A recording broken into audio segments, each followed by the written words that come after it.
एक भिखारी था। वह रोजाना सबके दरवाजे पर जाकर भीख मांगता था। कभी उसको खाने को मिल जाता और कभी घर का मालिक घर के बाहर आते ही उसे देखकर चला जाता। कई बार उसको गालियां भी देता और कहता, भगवान ने हाथ पांव दिए हैं, कमा के खा, पूरी जिंदगी ऐसे ही भीख मांगेगा क्या। और कभी कभी उस भिखारी को गुस्से में वह धक्के भी मार दिया करते। इतना कुछ हो जाने के बावजूद भिखारी के मुंह से सिर्फ यही निकलता कि भगवान तुम्हारा भला करे। एक बार सेठ को धंधे में बड़ा नुकसान हो गया। सेठ बहुत परेशान था। तभी उसके दरवाजे पर वही भिखारी आया। गुस्से में अपना आपा खोते हुए सेठ ने उस भिखारी को पत्थर दे मारा।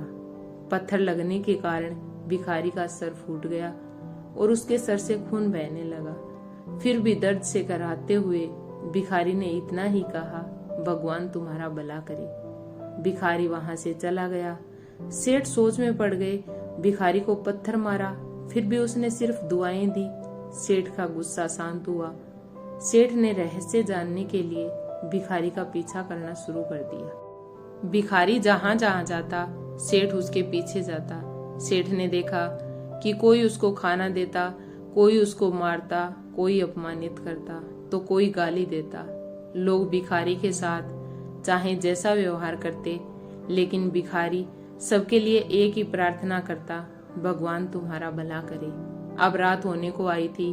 भिखारी अपने घर पहुंच गया, लेकिन सेठ अब भी उसका पीछा कर उसके घर चला गया।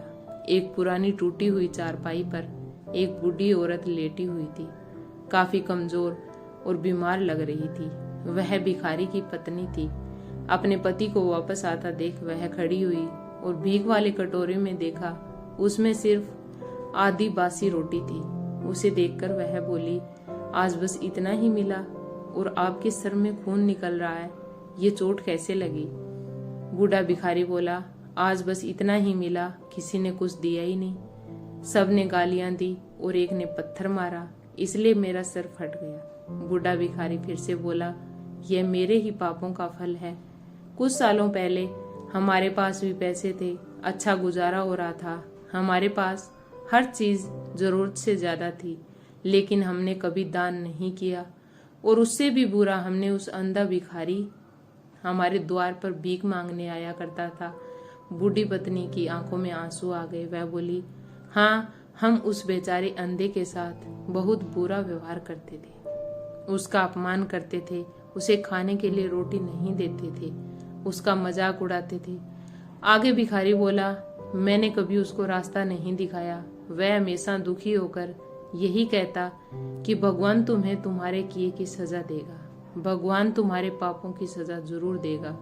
यह श्राप सच हुआ और हम इस दुख भरी जिंदगी में आ गए। भिखारी बोला, उसका श्राप सच हुआ, इसलिए मैंने किसी को बद्दुआ नहीं देता, चाहे कोई मेरे साथ कैसा भी बर्ताव करे। मैं हमेशा उसके लिए प्रार्थना करता हूँ। मैं नहीं चाहता कि कोई भी हमारे जैसे जिंदगी का अनुभव करे, किसी को भी हमारे जैसे दुखों का सामना करने पड़े। वो नहीं जानते कि वह कितना बड़ा पाप कर रहे हैं, इसलिए अनजाने में हुए पाप की ऐसी सजा किसी को भी मिले मैं नहीं चाहता। सेठ वहीं पर छुपकर यह सारी बातें सुन रहा था। अब उसे सब कुछ समझ में आ गया था। भिखारी और उसकी पत्नी ने वह आधी रोटी मिल बांट कर खाई और भगवान का शुक्रिया बोलकर सो गए। अगले दिन भिखारी फिर से भीख मांगने गया। सेठ के घर के आगे से निकलने लगा।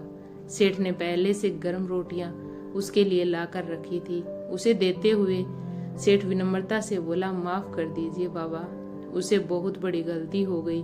बूढ़ा भिखारी बोला, भगवान भला करे। इतना कहकर वह आगे निकल गया। सेठ को भी अपनी गलती का एहसास हो गया। धन्यवाद।